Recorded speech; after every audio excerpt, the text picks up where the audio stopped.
মিনিটের মতো আমাকে পুলিশ কাস্টডিতে আটকে রাখা হয়েছিল। আমাকে খুবই বাজে আমার সাথে অ্যাপ্রোচ করা হয়েছে এবং তারা আমাকে জেলে দিতে চেয়েছিল। আমরা বানিয়াচংয়ে টানাকে পুড়িয়েছিলাম। আমাদের প্রতিবাদে আমাদের ভাই 9 জনকে হত্যা করা হয়েছিল।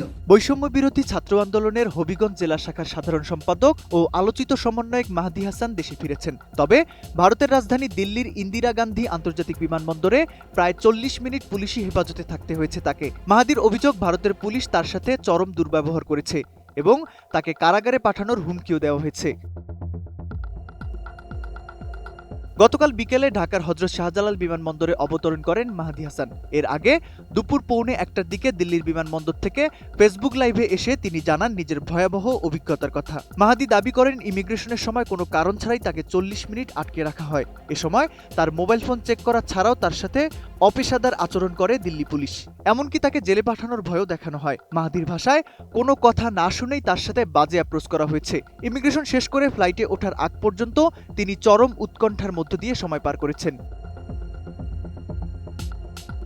আমি বুঝি নির্মাণের শিল্প, সালাম স্টিল বোঝে ডিউরেবিলিটি। সালাম স্টিল, মোস্ট ডিউরেবল স্টিল। জানা যায়, মাহদী ইউরোপের একটি দেশে যাওয়ার জন্য প্রস্তুতি নিচ্ছিলেন। সেই দেশটির ভিসা কেন্দ্র ভারতে হওয়ায় ভিসা প্রক্রিয়ার কাজ সম্পন্ন করতেই তিনি দিল্লি গিয়েছিলেন। তবে সেখানে কেন তাকে পুলিশি জেরার মুখে পড়তে হলো তা এখনও রহস্যাবৃত। মাহদী জানিয়েছেন, সংবাদ সম্মেলনের মাধ্যমে তিনি পুরো ঘটনাটি বিস্তারিত তুলে ধরবেন এবং ভারতের পুলিশের এমন আচরণের বিরুদ্ধে যথাযথ ব্যবস্থা নেবেন।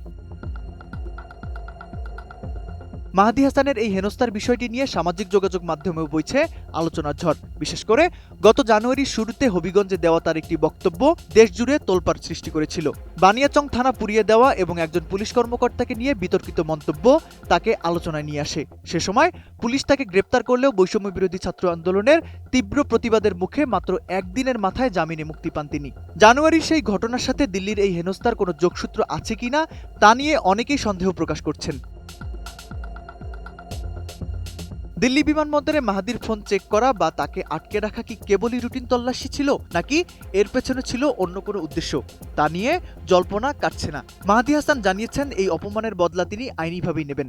এখন দেখার বিষয়, সংবাদ সম্মেলনে মাহদী ঠিক কী ধরনের তথ্য প্রকাশ করেন এবং তার এই অভিযোগের প্রেক্ষিতে বাংলাদেশ সরকার ও বৈষম্য বিরোধী ছাত্র আন্দোলন ভারতের সাথে কোনো কূটনৈতিক আলোচনার পথে হাঁটে কিনা। তৌফিকুল ইসলাম আশিক, এটিএন নিউজ।